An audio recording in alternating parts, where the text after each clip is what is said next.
Então, nós convidamos a todos agora já a entrar nesse clima do nosso Evangelho, nesse domingo tranquilo que tivemos, procurando elevar os nossos pensamentos, mentalizando nosso Mestre Jesus, e Deus, nosso Pai, e que os nossos corações sintam essas bênçãos, pela alegria e a oportunidade de aqui estarmos juntos nesse momento do Evangelho. Obrigado, Mestre, por nos oferecer essa oportunidade. Cada um de nós aqui possa aproveitar com muito amor e carinho os ensinamentos que teríamos nessa noite, que essas reflexões possam nos ajudar no equilíbrio para o início da nossa semana, da tranquilidade, da coragem e força que sempre precisamos, sempre em seu nome, Mestre Jesus. Que nossa expositora de hoje, a Karina, tenha todas as bênçãos também, nesse momento que vai nos trazer o estudo. Obrigado, Senhor, que assim seja. Boa noite, muito boa noite, queridos amigos, amigas do Centro Espírita Vicente de Paulo, uma alegria, e é com elevada satisfação que nós estamos aqui mais uma vez agradecendo esse convite carinhoso para estar com vocês conversando sobre a série Fonte Viva, que nós gostamos muito. Então, vamos fazer algumas reflexões sobre a lição Transformação do livro Vinha de Luz. Então, vamos iniciar com o versículo selecionado por Emmanuel para compor a lição. Esse versículo ele está na primeira carta de Paulo aos Coríntios, então estamos no capítulo 15, versículo 51, e que diz assim: Na verdade, nem todos dormiremos, mas todos seremos transformados. Então, só para nós relembrarmos um pouquinho, Paulo escreve a primeira carta quando ele estava em Éfeso, mais ou menos por volta de 55 depois de Cristo, após receber aquelas notícias de divisões, de dificuldades na comunidade cristã de Corinto. Conflitos internos, disputas de liderança, problemas morais, enfim. Então ele escreve para orientar e corrigir os desvios, fortalecer a fé e reafirmar um pouco a unidade no Evangelho. E nesse capítulo 15, onde está esse versículo, Paulo trata da ressurreição dos mortos e a vitória sobre a morte.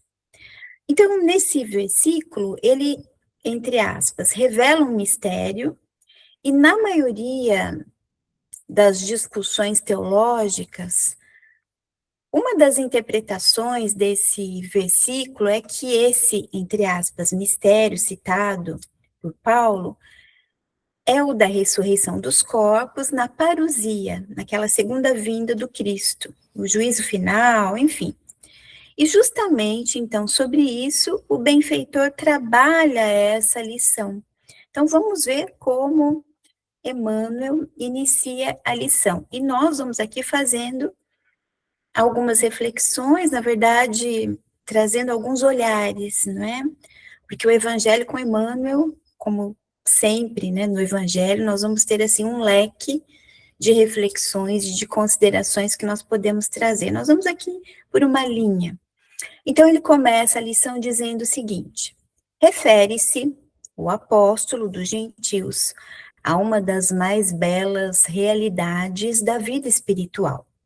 Nos problemas da morte, as escolas cristãs, trabalhadas pelas cogitações teológicas de todos os tempos, erigiram teorias diversas, definindo a situação da criatura após o desprendimento carnal.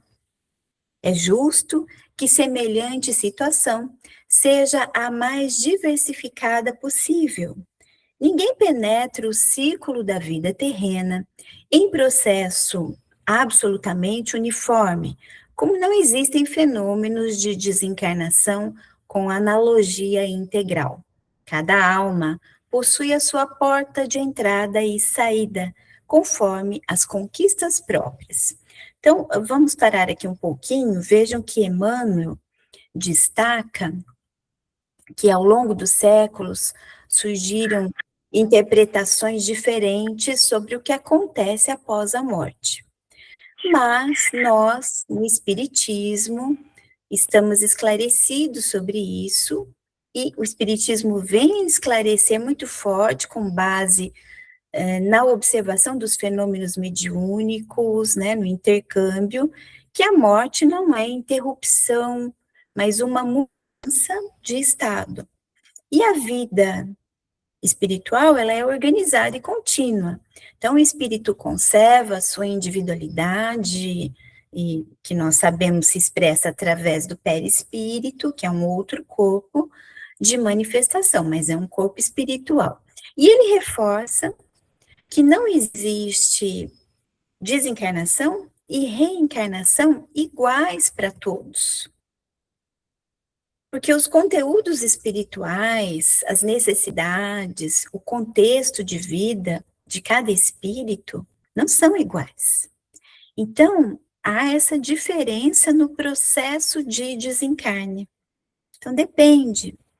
Esse processo de morte depende do grau de adiantamento da pessoa, do seu estado moral, dos seus vínculos, do apego ou não de coisas e pessoas, do seu nível de consciência para a vida espiritual, para os grandes valores morais, ou seja, de um preparo, de uma maturidade interior.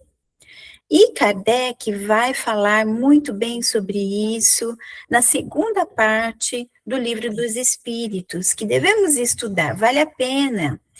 O Livro dos Espíritos, meus amigos, é a nossa obra fundamental, todas as respostas estão ali. Então, nessa segunda parte, nós vamos ter lá o capítulo 3, Retorno da Vida Corpórea à Vida Espiritual, onde ele investiga esse processo com os espíritos da codificação. E os espíritos, eles vão nos dizer que a alma, ela se desprende gradualmente, e o tempo do desprendimento varia de acordo com o grau de apego à matéria. Além disso, dizem os espíritos, a atividade intelectual e moral, a elevação dos pensamentos determinam como será esse desprendimento. E eles falam também que o conhecimento prévio sobre a vida espiritual, o conhecimento espírita, também ajuda nesse processo.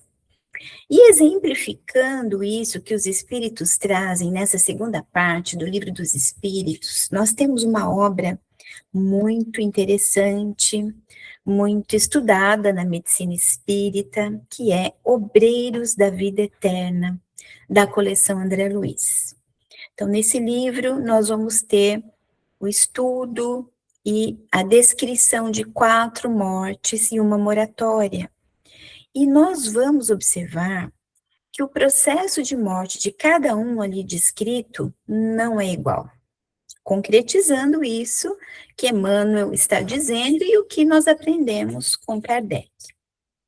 Então, quando Emmanuel diz aqui na lição, ninguém penetra o círculo da vida terrena em processo absolutamente uniforme. Então, aqui, ele está fazendo um espelhamento, né? Ele ampliou a ideia. Assim como não há desencarnação igual, também não há encarnação absolutamente igual. Cada espírito, ele reencarna em condições específicas, com provas, missões e expiações próprias, com compromissos assumidos no seu planejamento reencarnatório, então compromissos ali assumidos antes de vir, com necessidades evolutivas particulares. E Emmanuel nos lembra que Paulo, no versículo, ele fala de uma das mais belas realidades espirituais, que é o ponto aqui, o cerne da nossa lição, a transformação inevitável do ser. Então, as escolas humanas, elas criaram teorias sobre a morte, mas o Espiritismo mostra, com base nas informações transmitidas pelos espíritos, pela mediunidade, essas diferenças nos processos de reencarnação e desencarnação. Então, nós vamos entrando e saindo da vida física conforme as nossas necessidades evolutivas para que haja essa transformação, essa evolução, que é lei divina. E vai acontecer, não é, meus amigos? Mais cedo ou mais tarde. Então, Emmanuel, ele continua a lição dizendo: fala-se demasiadamente em zonas purgatoriais, em trevas exteriores, em regiões de sono psíquico. Tudo isso efetivamente existe em plano grandioso e sublime, que por enquanto transcende o limitado entendimento humano. Todos os que se abeberam nas fontes puras da verdade com o Cristo devem guardar sempre o otimismo e a confiança. Nem todos dormiremos, diz Paulo. Isso significa que nem todas as criaturas caminharão às tontas nas regiões mentais da semi-inconsciência. Nem todas serão arrebatadas a esferas purgatoriais. E ainda que tais ocorrências sucedessem, ouçamos ainda o abnegado amigo do Evangelho quando nos assevera: mas todos seremos transformados. Então, nem todos passaremos por essas situações, mas todos seremos transformados. Então, mais uma vez aqui, Emmanuel, reconhecendo que muitas tradições religiosas enfatizam, reforçam a punição, o sofrimento eterno, as trevas, parece um abandono divino, né? E Emmanuel, ele é um profundo estudioso do Evangelho e também um crítico das religiões, né? Quando a gente estuda a obra Emmanuel, que leva o seu nome, isso fica bastante claro. E o Espiritismo, ele não nega a existência de regiões difíceis, claro que elas existem, nós sabemos, mas reinterpreta essas zonas como estados transitórios da alma e que acontecem dentro da necessidade de transformação da pessoa, dentro do seu momento de maturidade, de evolução. E nesse sentido, nós podemos dizer que o Espiritismo, ele substitui o medo pela responsabilidade e pela esperança. Quando nós estudamos uma das obras fundamentais, que é O Céu e o Inferno, de Kardec, isso fica muito claro, principalmente na segunda parte da obra, intitulada Exemplos. Na primeira parte, nós temos a parte doutrinária, doutrina, ele fundamenta, refuta as teorias, as hipóteses, os conceitos da época, e na segunda parte ele traz exemplos das comunicações dos espíritos. É muito interessante esse livro. Eu revi essa obra há pouco tempo, confesso para vocês que várias coisas ampliaram muito a minha visão. Então, Kardec seleciona comunicações de espíritos de diferentes categorias que contam qual a sua condição no plano espiritual. E são diversas. Nós temos comunicações de sofredores, de endurecidos, de espíritos medianos, de espíritos felizes. Tudo isso mostrando para nós que há uma organização espiritual muito maior, baseada nas leis de Deus, nas leis divinas. A lei de causa e efeito, ela fica muito clara lá nessa obra. E as leis de Deus têm uma finalidade educativa, né? Dentro da justiça e sempre da misericórdia divina. E não podem ser compreendidas ainda totalmente pela mente encarnada, embora o Espiritismo nos ajude muito nessa compreensão. Portanto, há um sistema divino perfeito. E quando Emmanuel comenta que todos os que se abeberam nas fontes puras da verdade com o Cristo devem guardar sempre o otimismo e a confiança, ele faz um reajuste aqui fundamental para nós. Ele reajusta a postura mental do cristão. Aliás, é algo que a gente precisa fazer muitas vezes, em muitos momentos do dia. Precisamos reajustar o nosso padrão mental, a nossa postura, enfim, elevar o pensamento. A gente tem que ficar modulando isso o tempo todo. Então, ele faz esse reajuste. Quem compreende o evangelho não deve viver com medo, né, do além, mas com serenidade, com confiança e com fé ativa, tendo essa consciência de que Deus não abandona ninguém. Então, quando dizem nem todos dormiremos, diz Paulo, isso significa que nem todas as criaturas vão perambular pelo plano espiritual semi-inconscientes, perdidos em sombras mentais, ou serão arrebatados para as regiões perturbadoras, né? Uma espécie de sono moral. Não vai acontecer isso com todo mundo. Mas Emmanuel ainda diz, mesmo que isso aconteça, os aprendizados vão acontecer e, por consequência, a transformação. Então, há sempre, além de tudo, espíritos já despertos, vigilantes, conscientes, que seguem adiante com lucidez e que estão também no amparo de todos os outros que ainda estão nas sombras, uma dinâmica maravilhosa de fraternidade dentro da lei de Deus. Isso é bastante importante, não é, meus amigos?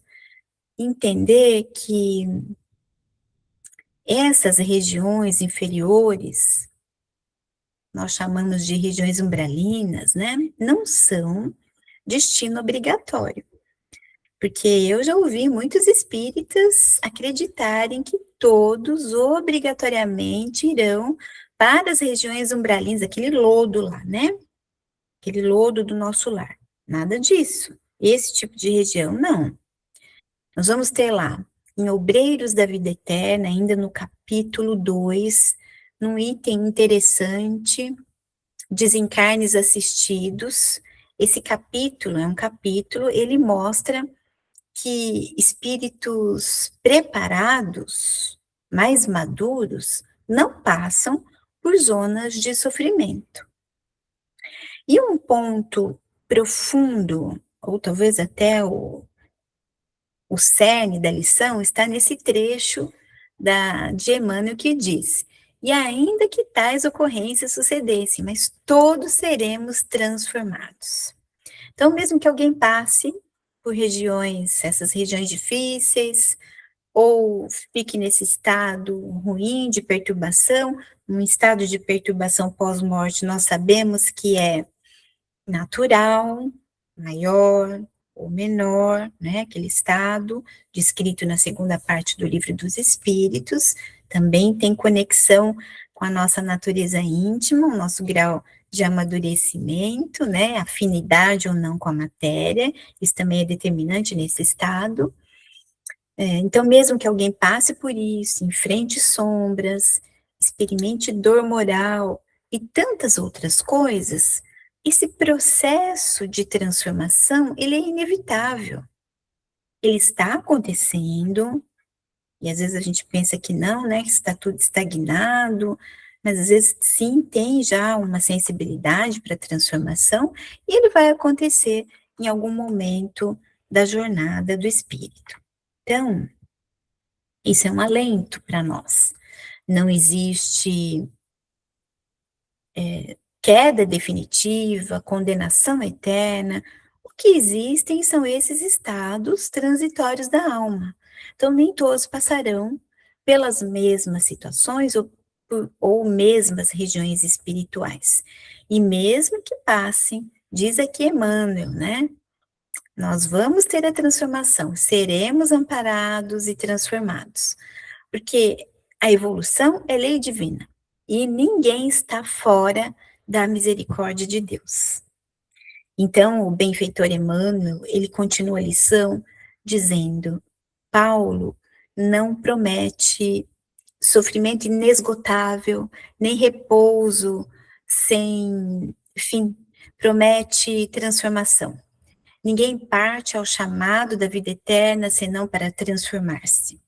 Morte do corpo é crescimento espiritual. O túmulo numa esfera é berço em outra. E como a função da vida é renovar para a perfeição, transformemo-nos para o bem desde hoje. E dessa maneira, então, ele encerra a lição. Ou seja, Paulo, ele não promete sofrimento inesgotável, nem repouso sem fim, a transformação.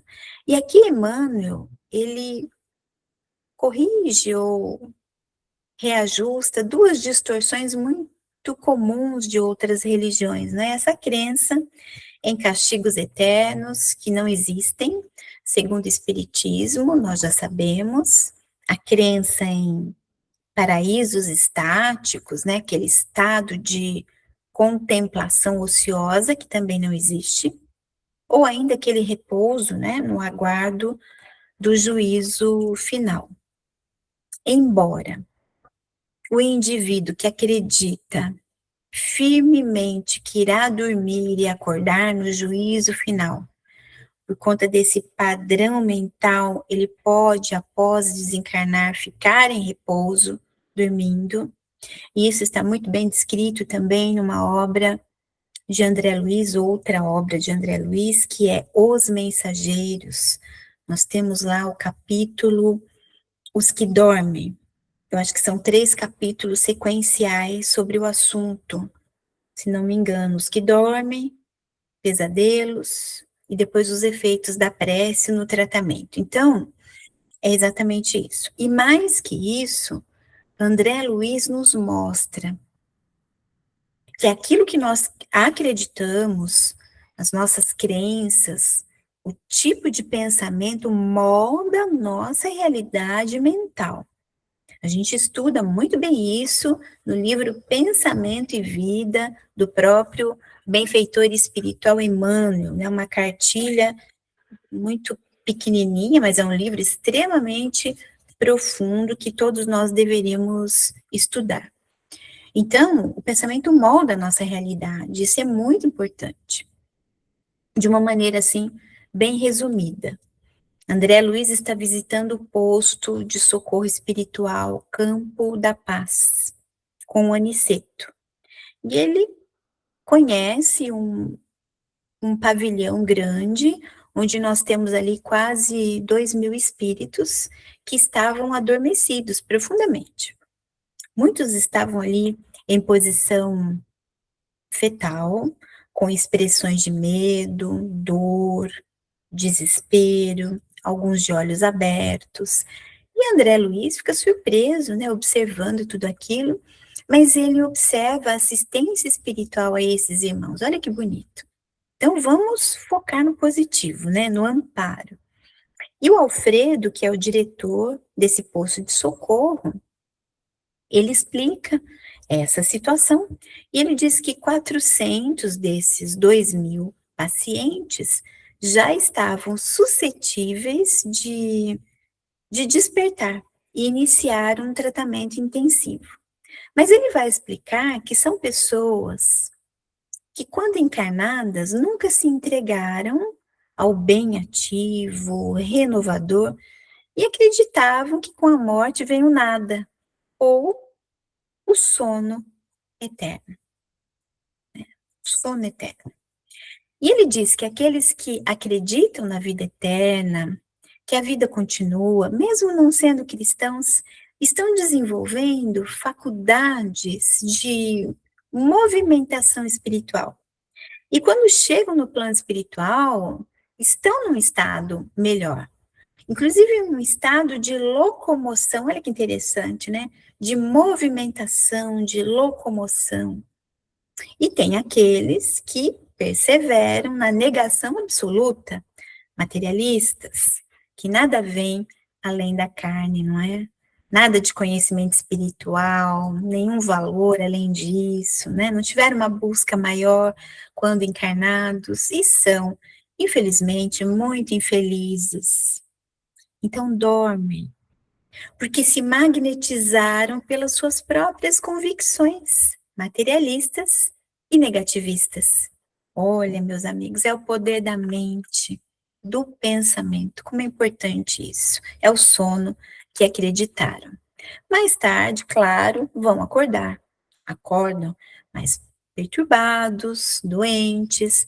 Só que tem um ponto. Jamais desamparados pela misericórdia divina, que acolhe essas almas nesses postos de socorro para tratamento terapêutico, como mostra no livro. É muito bonito esse livro, esse capítulo. Portanto, a morte, ela não é uma interrupção, mas é uma continuidade, uma oportunidade de renovação. A vida do espírito, ela é única, é uma só que com fases. Ora, nós estamos aqui realizando a fase material, biológica. Ora, estamos lá de volta para o plano espiritual. O espírito, ao deixar o corpo, ele entra em nova fase, né? E ninguém desencarna para ficar parado. Desencarna para prosseguir o seu processo, né, o seu progresso, a sua evolução. Então, a morte do corpo é crescimento espiritual, diz Emmanuel na lição. A morte liberta da prisão da matéria, do corpo, esclarece e amplia a visão do espírito, né? Amplia as faculdades, revelando essa realidade espiritual muito mais rica, permite revisão de valores, convida ao reajuste, nós vamos refazer as nossas questões, vamos planejar uma nova reencarnação, enfim, vamos trabalhar, vamos estudar, vamos reencontrar pessoas queridas. Então, o túmulo é apenas o fim de um ciclo. Mas para o espírito, como disse Emmanuel, é o nascimento, de novo, né, no plano espiritual. E quando Emmanuel diz, e como a função da vida é renovar para a perfeição, transformemo-nos para o bem desde hoje. Então aqui, Emmanuel já faz o convite prático da lição de hoje. Se a vida, em qualquer plano, tem como finalidade aperfeiçoar, então não vamos esperar a morte para mudar, o sofrimento para despertar, o tempo para corrigir. E o espírita fala assim, nessa reencarnação não deu, fica para a próxima, né? Na próxima eu vou reconciliar, vou melhorar, vou ser mais tolerante, vou perdoar. Então, amigos, ao longo da reflexão da lição de hoje, nós acompanhamos Paulo e Emmanuel em um convite que não é de medo, nem de ameaça, nem de promessa vazia. É um convite de esperança ativa, de responsabilidade, de vontade, crescimento e trabalho, de movimentação. Então, Paulo não nos fala de sofrimento eterno, nem de repouso sem fim. Ele não descreve abismos sem retorno, nem paraíso de ociosidade. Ele afirma algo muito maior, muito mais belo e profundamente espírita. Todos seremos transformados. Tem algo mais espírita que isso, né? E Emmanuel amplia essa verdade, dizendo que ninguém parte da vida física senão para transformar-se. Então, a morte do corpo não é castigo nem fim absoluto, é seguimento, é progresso. O túmulo aqui é berço na outra esfera, porque a vida continua, né? É sábia, infinitamente misericordiosa. Então, nada de zonas de zonas de sofrimento, regiões de perturbação, estados de inconsciência não são prisões eternas. São estados transitórios da alma, criados pela própria mente, e dos quais todos nós sairemos, basta querer, porque a lei divina é progresso, e a misericórdia de Deus não abandona ninguém. Basta nós lembrarmos numa cena do livro Nosso Lar. André Luiz era um médico extremamente materialista, não teve uma vida nada regrada, não foi pautado em valores morais, nada disso. Ele foi resgatado lá por intervenção da sua mãe, que já estava em esferas mais sutis, intervenção através do Clarencio. Quando ele se lembra, né, dessa questão de Deus, ele já está mudando a sua sensibilidade, e ele faz uma oração fervorosa para Deus, pronto. Nesse momento, os benfeitores espirituais que estão ali acompanhando, mas não conseguem a aproximação por conta de vibração, de frequência, nesse momento ele é auxiliado. Né? Porque mudou a frequência, mudou a vibração. Então, basta querer sair, né, dessa situação difícil. Por isso, então, Paulo afirma, nem todos dormiremos, nem todos permaneceremos na inconsciência, fuga moral, sombra, muitos de nós já estão despertos e acordados para a realidade espiritual. E mesmo aqueles que não estão, né, também serão transformados, porque a evolução é destino universal. Deus cria o espírito para a felicidade, para evoluir, até atingir aquela perfeição relativa possível, né? A gente estuda isso na escala espírita, no livro dos espíritos, como Jesus. Um dia seremos como ele, né? Um espírito puro, um espírito perfeito. E a vida, tanto material quanto espiritual, são escolas que vão repetindo lições até que a gente aprenda. Então, essa é a função da vida. Esse é o sentido da vida para nós, em qualquer plano, seja aqui ou seja no plano espiritual. Renovar para a perfeição. Então, Emmanuel nos chama a esse compromisso. Transformemo-nos para o bem desde hoje. Né? Não é uma transformação apenas futura, né, amigos? Ela começa agora. Não é lá na frente, é agora. Nos pequenos gestos, nas escolhas diárias, na paciência que a gente exerce, no perdão que nós vamos tentando, na palavra que nós controlamos, no silêncio, naquele momento crítico, aquele mais um pouquinho de paciência, mais um pouquinho de tolerância. É esse passo a passo, conforme nos diz lá a questão 909 do Livro dos Espíritos, né? Nós vamos combatendo as nossas tendências, más tendências, com pequenos esforços, né? E vamos indo. Então, naquele bem que nós fazemos, a caridade que é oculto, né? Então, a vida está nos chamando hoje a sermos melhores do que fomos ontem e amanhã melhores do que somos hoje. Então, que nós possamos acolher esse convite de Emmanuel, de Paulo, de despertar, renovar, transformar, porque a luz não é privilégio, é o nosso destino. Todos nós, sem exceção, caminhamos para ela. Então, queridos amigos, que Jesus nos inspire e nos fortaleça na jornada de transformação que já começou dentro de cada um de nós. Muita paz a todos. Obrigado, Karina. Então, nós vamos partir agora para a nossa segunda parte deste Evangelho. E já que estamos todos sintonizados com Deus, nosso Pai, com Jesus, e com os espíritos amigos que participam deste Evangelho, vamos fazer a nossa vibração. Momento em que nós estaremos endereçando os nossos pensamentos, nossos sentimentos, e benefício dos nossos irmãos que se encontram em necessidades. Estejam eles onde estiverem, que nós possamos alcançar neste primeiro momento aqueles que se encontram com problemas de saúde, estejam eles acamados ou não, nos hospitais ou em seus lares, que cada um deles possa receber a presença de um espírito amigo, levando conforto, paz, levando saúde e esperança a cada um deles. Que possamos também alcançar os nossos irmãos que se encontram nos asilos, casa da criança, casas de repouso, abrigos, e que cada um deles possa também receber de Jesus, dos espíritos bondosos, sentimentos de esperança e de amor. Que as nossas vibrações possam chegar àqueles que no momento de desespero estão buscando a porta do suicídio, outros buscando a solução dos seus problemas através do aborto. Que os nossos pensamentos possam alcançar cada coração, levando a eles o fortalecimento e a valorização da vida de cada um. nossas vibrações em favor daqueles nossos irmãos que se encontram nas cadeias públicas, penitenciárias, cumprindo suas penas pelos desvios ocorridos na sociedade.